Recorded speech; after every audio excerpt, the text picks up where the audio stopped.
जी media के खास कार्यक्रम में आपका स्वागत है। आज हमारे मेहमान हैं बिहार के पूर्व उप मुख्यमंत्री सुशील कुमार मोदी और फिलहाल राज्यसभा के सांसद। सुशील जी, सबसे पहले सवाल तो आज के ही मुद्दे पर हम करते हैं। कृषि मंत्री हैं सुधाकर सिंह, उन्होंने कहा कि कृषि विभाग में सारे अधिकारी चोर हैं और चोरों के सरदार मैं हूं और मेरे ऊपर भी सरदार हैं। इस बयान को एक मंत्री इस तरह का बयान दे तो उसको किस तरह से देखते हैं आप? देखिए, ये सीधे मुख्यमंत्री को चुनौती है। एक मंत्री करे मैं चोरों का सरदार हूँ और मुख्यमंत्री टुकड़ टुकड़ देख रहे हैं, कोई कार्रवाई नहीं कर पाते हैं। वो कह रहे हैं कि सारे डेटा फर्जी हैं, पूरा विभाग फर्जी आंकड़ों पर चल रहा है। पिछली सरकार इस सरकार में कोई फ़र्क नहीं पड़ा, वही घिसी पिटी चीज़ें हो रही हैं। मुख्यमंत्री के सामने जब कोई बात ले जाते हैं कैबिनेट की बैठक में तो ऐसा लगता है कि उनको बुखार सूंघ गया हो। तो कोई मंत्री अपने मुख्यमंत्री को चुनौती दे, सीधी चुनौती दे, अब मुख्यमंत्री कुछ नहीं कर पा रहे क्योंकि वो लालू के मंत्री हैं। जगता बाबू जो प्रदेश के अध्यक्ष हैं, उनके दूसरे बेटे हैं। तो नीतीश जी की कहाँ इतनी हैसियत है कि उन पर कार्रवाई कर सकें? और उनकी पार्टी के भीतर भी तो विद्रोह की स्थिति पैदा हो रही है। उन्हीं की पार्टी की एक विधायक बीमा भारती, वो अपनी सरकार अपनी पार्टी के मंत्री को चुनौती दे रही है। वो करें कि जो मंत्री हैं वो अपराध में संलिप्त है, उन पर हत्या का मुकदमा दर्ज है, उनको हटाने की मांग कर रही हैं, अपनी बात पर कायम है। सुधाकर सिंह भी कायम है अपनी बात पर कि चोरों के सरदार जो मैंने कहा मैं उस पर कायम हूँ। इधर बीमा भारती भी कायम है और दूसरी पार्टी में विद्रोह हो रहा है। निखिल मंडल ने पार्टी छोड़ दिया। जो दादरा नागर हवेली की जो इकाई थी वो बीजेपी में मर्ज कर गई। तो ये क्या रहा है? पिछले एक महीने के भीतर बिहार के जो हालात बनते जा रहे हैं, एक मंत्री कार्तिकेय सिंह का इस्तीफा हो गया और आधे दर्जन मंत्री भ्रष्टाचार और अपराध में लिप्त है। ऐसे लोगों को लेकर उन्होंने सरकार बनाई है और मंत्री चुनौती दे रहा है। तो जो नीतीश जी का इकबाल था, जो दबदबा था मंत्रिमंडल पर, सरकार पर, वो लगभग अब खत्म होने के कगार पर आ गया है। क्या आपको लगता है कि नीतीश कुमार इस बार जो नया गठबंधन बना है उसमें कमज़ोर मुख्यमंत्री हैं? इतने दिनों के जो आपका लंबा अनुभव है उनके साथ काम करने का, इस बार लग रहा है कि वो कमज़ोर दिख रहे हैं? देखिए, 43 MLA के साथ वो बीजेपी गठबंधन में थे, अब उनकी संख्या बढ़ के 45 हो गई। राष्ट्रीय जनता दल की संख्या करीब 78-79 है। तो स्वाभाविक है कि वो कम विधायकों के साथ मुख्यमंत्री बने तो दबाव में। और बीजेपी ने जो उनको इज्जत दिया, जो सम्मान दिया, जो प्रतिष्ठा दी, और बीजेपी ने अपने वायदे को पूरा किया कि कम संख्या होने के बाद भी आप मुख्यमंत्री बने रहेंगे। तो ये नीतीश कुमार, ये लालू यादव हैं और लालू यादव नीतीश कुमार को अच्छी तरह से जानते हैं। तीसरे भारी दबाव में हैं, भारी डिप्रेशन में हैं कि जिस गठबंधन में है तो मेरे पास अपना आंकड़ा बहुत कम है और जो सबसे बड़ा दल है राष्ट्रीय जनता दल, वो बार बार ये दिखलाता है कि हम ही वास्तव में सरकार चला रहे हैं। तो वास्तव में सरकार तो लालू की सरकार है, नीतीश जी तो केवल दिखावे के लिए बिहार के मुख्यमंत्री हैं। लेकिन अब ये कहा जा रहा है कि लालू यादव और नीतीश कुमार दोनों साथ जाएंगे, सोनिया गांधी से मिलेंगे और विपक्षी एकजुटता का एक नया जो है वो तैयार करेंगे दिल्ली में। देखिए, लालू यादव कौन है? जो चारा घोटाले के 5 मामलों में सजा याफ्ता है। हिंदुस्तान में शायद ये पहले राजनेता होंगे जो भ्रष्टाचार के 5 मामलों में जिनकी सजा हो चुकी है। तो नीतीश जी उनके दरवाजे पर नतमस्तक होकर जाते हैं दिल्ली और किससे मिलते हैं? राहुल गांधी से, जो नेशनल हेराल्ड मामले में और अभियुक्त हैं, बेल पर है। और फिर किसकी रैली में जा रहे हैं? ओम प्रकाश चौटाला, जो 10 साल जेल में रह कर आए हैं और कोई आंदोलन में नहीं, भ्रष्टाचार के मामले में, और अभी आय से अधिक संपत्ति का मामला चल रहा, फिर जेल में जाएंगे। तो एक और लालू यादव, दूसरी ओर राहुल गांधी और तीसरी ओर ओम प्रकाश चौटाला। तो नीतीश जी, आपका 2 ही USP था, एक परिवारवाद का विरोध और दूसरा भ्रष्टाचार के साथ समझौता नहीं करेंगे। आज आपने दोनों से समझौता कर लिया, भ्रष्टाचार से भी समझौता कर लिया। जिनको आपने डिप्टी CM बना कर रखा, वो कौन है? वो भ्रष्टाचार से जुड़े मामले में चार्जशीटेड हैं, बेल पर है। और दूसरी ओर परिवारवाद से भी अपने समझौता कर लिया। तो नीतीश जी का जो यूएसपी था वो खत्म हो गया। इनका मुद्दा क्या है? कॉमन मिनिमम प्रोग्राम क्या है? एक ही मुद्दा, नरेंद्र मोदी को हटाओ। अरे क्यों हटाओ? उसका विकल्प क्या है? कोई नाम तो बताइए, कौन है विकल्प? राहुल गांधी है, केजरीवाल है, कौन है विकल्प? नीतीश कुमार। नहीं, इसने कहा कि देखिए नीतीश कुमार बारात सजाते सजाते दूल्हा बनना चाहते हैं। गांव में कहावत है कि बारात सजाने गए और मन में आया कि हमें खुद दूल्हा बन जाए। तो पहले तो कह रहे थे इनके लोग कि ये प्रधानमंत्री के दावेदार हैं, नारा लगा रहा, पट्टा में होर्डिंग लगा है, और अब कह रहे कि मैं दावेदार नहीं हूँ। उपयुक्त उम्मीदवार तो इस देश के 120 करोड़ लोग में से कोई भी हो सकता है, क्योंकि पीएम बनने का कोई मापदंड तो है नहीं कि मैट्रिक हो, कि बीए हो, कि ग्रेजुएट हो। ये तो कोई मापदंड तो है नहीं, कोई बन सकता है। लेकिन सवाल ये है कि पीएम बनने के लिए 250 लोकसभा की सीट चाहिए, और अगर 10-15 लोगों के पास 10-15 सीट जिसके पास है वो अगर प्रधानमंत्री बन गया तो क्या देश को फिर से देवगौड़ा, चंद्रशेखर चौधरी, चरण सिंह और इंद्र गुजराल के दौर में इस देश को हम ले जाना चाहते हैं? क्या देश उस दौर में ले जाने के लिए तैयार है? लोगों ने उस दौर को देखा है। तो इस देश की जनता पूर्ण बहुमत की सरकार चाहती है, एक पार्टी का प्रचंड बहुमत, एक मजबूत प्रधानमंत्री जो चीन और पाकिस्तान का भी और मुकाबला कर सके। अरे कमज़ोर प्रधानमंत्री बन गया जिसके पास 10-20 एमपी हैं, तो सारे जो सहयोगी दल हैं उसको नोचने लग जाएंगे। आजकल यूपी में भी पोस्टर दिखाए जा रहे हैं, यूपी प्लस बिहार गई मोदी सरकार, इस तरह के पोस्टर लगाए जा रहे हैं। पोस्टर लगाने से कोई प्रधानमंत्री बन जाता है? और वहाँ तो मायावती ने इनकार कर दिया अखिलेश यादव के साथ जाने से, और अखिलेश यादव ने कहा कि मैं कांग्रेस और मायावती से कोई समझौता नहीं करूँगा। उनका समझौता यूपी में आरएलडी के साथ है और छोटे मोटे दलों के साथ। इसलिए नीतीश कुमार केवल पब्लिसिटी के लिए, सुर्खियों में रहने के लिए, मीडिया में बने रहने के लिए ये विपक्ष की एकता की बात कर रहे हैं। किन्हीं को इन पर भरोसा नहीं है कि जो व्यक्ति 23 साल बीजेपी के साथ रहा हो और 2 बार बीजेपी को धोखा दिया और 2 बार राष्ट्रीय जनता दल को धोखा दिया, तो इन पर किसी को भरोसा नहीं है। नीतीश कुमार कई बार कह चुके हैं जब से गठबंधन टूटा है आप लोगों के साथ कि सुशील कुमार मोदी इसलिए बोलते हैं कि उनका पार्टी में कद बढ़ जाएगा या कुछ पद मिल जाएगा, इसलिए बयान देते रहते हैं। अगर हमारे खिलाफ बोलने से उनको कुछ मिल जाए तो ठीक है। देखिए, मुद्दों पर बात करनी चाहिए। इस तरह की हल्की बयानबाजी, अब प्रशांत किशोर के बारे में तुम ताम की बात कर रहे हैं, आरसीपी सिंह के बारे में तुम ताम कर रहे हैं, अंड बंड बोल रहा था। ये कोई भाषा है क्या? तो जब आदमी का आत्मविश्वास डगमगा जाता है तो वो हल्की और घटिया बातों पर आ जाता है। तो नीतीश जी, मुझ पर दया मत दिखाइए, मुझे पार्टी ने बहुत कुछ दे दिया और मुझे और कुछ नहीं चाहिए पार्टी से। लेकिन मुझे को आप पर दया आती है कि आप उन लोगों के साथ चले गए जो आपके मुख्यमंत्री की गद्दी भी छीन लेंगे और प्रधानमंत्री पद तो मिलना बहुत दूर की बात है। लेकिन जब से आप लोग गठबंधन से अलग हुए हैं और अब ये कहा जा रहा है कि जो 2014 में आए वो 2024 में नहीं आएंगे। ललन सिंह कह रहे हैं कि बीजेपी मुक्त भारत होगा 2024 में। देखिए, बीजेपी मुक्त भारत तो नहीं होगा, लेकिन जनता दल यू मुक्त मणिपुर हो गया, अरुणाचल हो गया, दादरा नगर हवेली हो गई। उनकी पार्टी की एक विधायक हैं बीमा भारती, उन्होंने विद्रोह कर दिया। वो करी कि मैं अपनी बात पर कायम हूँ, और एक मंत्री पर आरोप लगा रही, अपनी पार्टी की मंत्री पर आरोप लगा रही है, और मुख्यमंत्री की धमकी के बावजूद वो अपनी बात पर कायम है। निखिल मंडल का इस्तीफा हो गया। निखिल मंडल कौन है? जो मंडल कमीशन की रिपोर्ट लागू हुई पिछड़ों को आरक्षण की, वो जो बीपी मंडल उनके पौत्र हैं, उन्होंने इस्तीफा दे दिया जनता दल यू से। तो जनता दल यू में तो विद्रोह की स्थिति पैदा हो गई, क्योंकि उनके विधायकों को भी मालूम है कि अगला चुनाव नीतीश कुमार के नेतृत्व में नहीं लड़ा जाएगा। इस पार्टी का क्या हश्र होगा उनको भी मालूम है। ये पार्टी बहुत जल्द समाप्त हो जाएगी। तो ये पार्टी चलती है नेता से, कोई बीजेपी नहीं है कि कोई भी नेता पार्टी चल जाएगी। ये पार्टी चलती है नेता से। नीतीश जी का क्या होगा? क्या 2 साल के बाद वो मुख्यमंत्री रहेंगे? तो जनता दल यू के जो विधायक वो भी बहुत दुविधा में हैं, क्या करें, कहाँ जाएँ, क्या न जाएँ।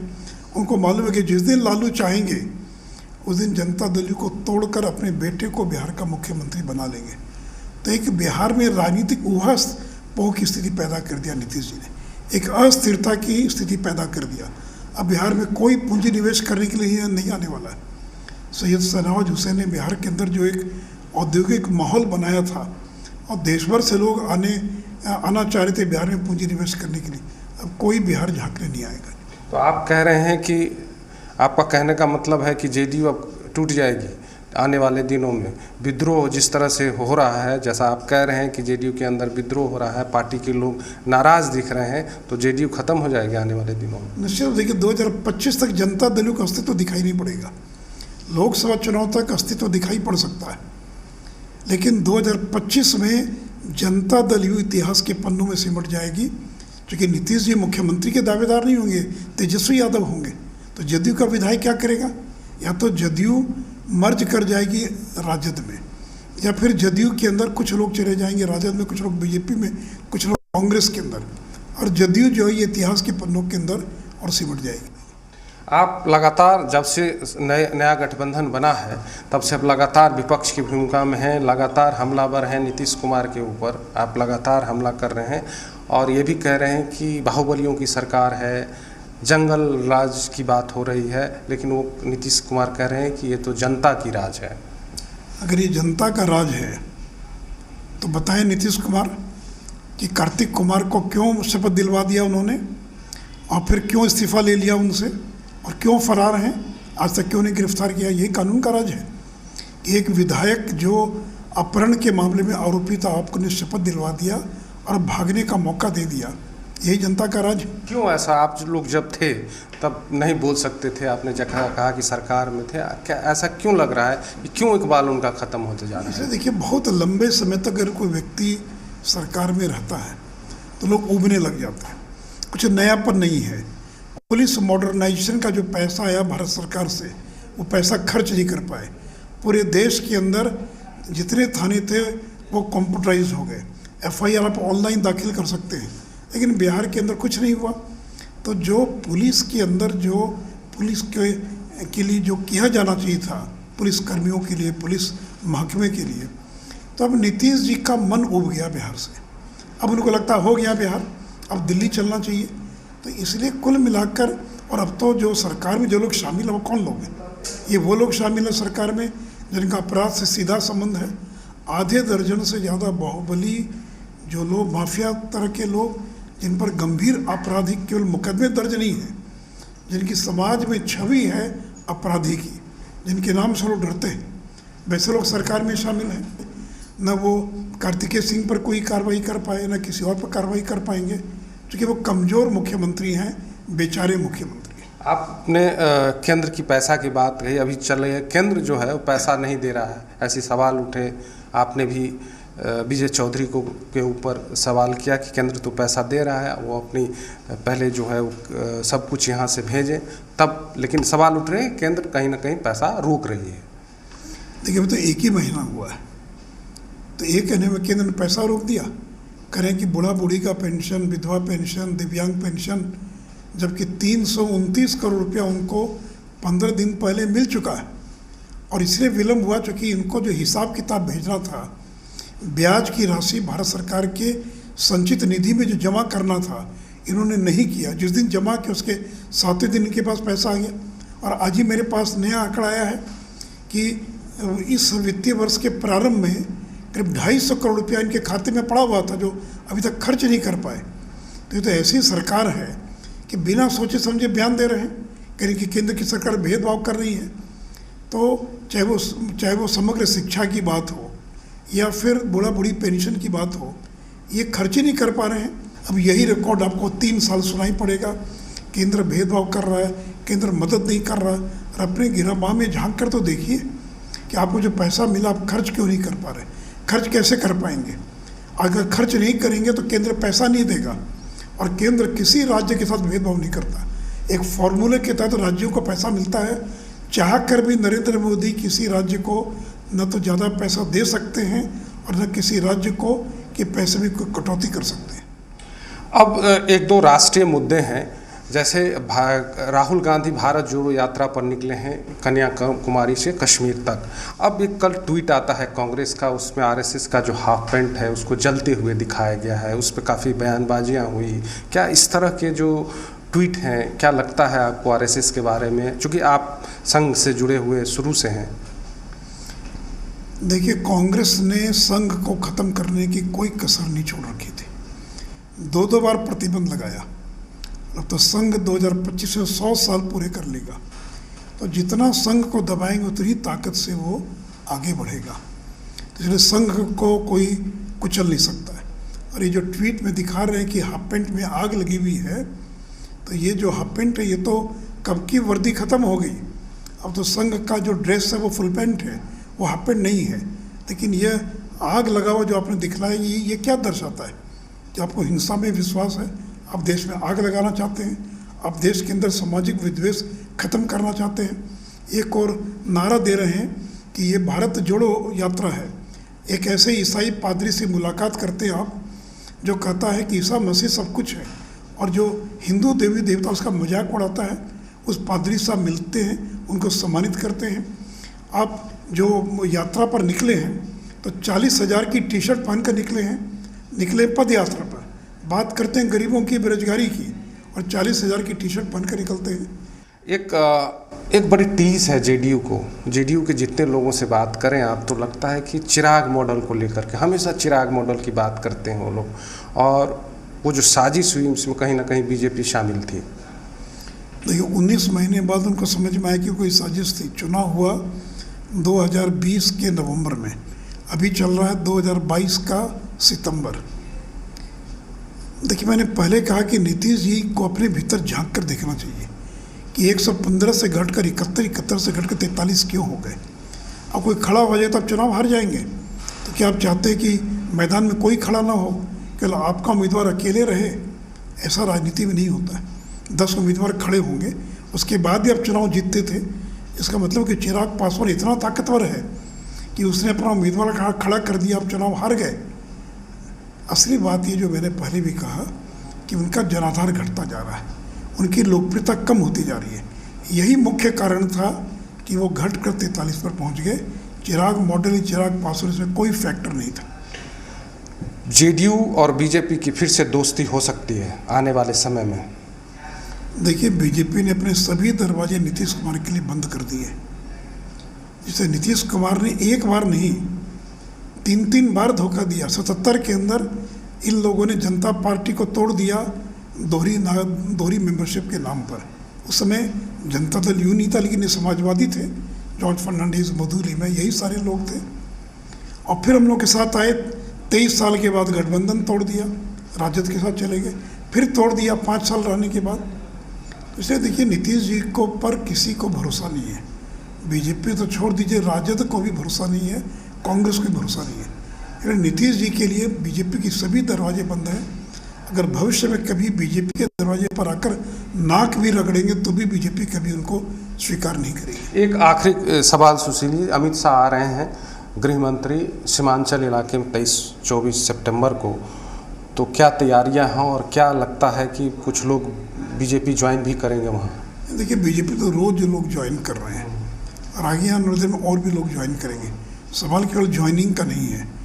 गठबंधन टूटने के बाद पहली बार अमित शाह बिहार के दौरे पर आ रहे हैं, और जो सीमांचल का इलाका है, जो बहुत संवेदनशील इलाका है, और वहाँ पर वो सरकारी बैठक भी करेंगे। जो एसएसबी के जवान हैं, बॉर्डर का जो इलाका है, उसकी भी वो समीक्षा बैठक करेंगे। और हम लोग को बड़ी खुशी है, पूरी पार्टी पूरी ताकत से लगी है, और बड़ी ऐतिहासिक रैली जो है पूर्णिया के अंदर होगी, जिसमें उन 4 जिलों के लोग और अगल बगल के जिलों के लोग शामिल होंगे।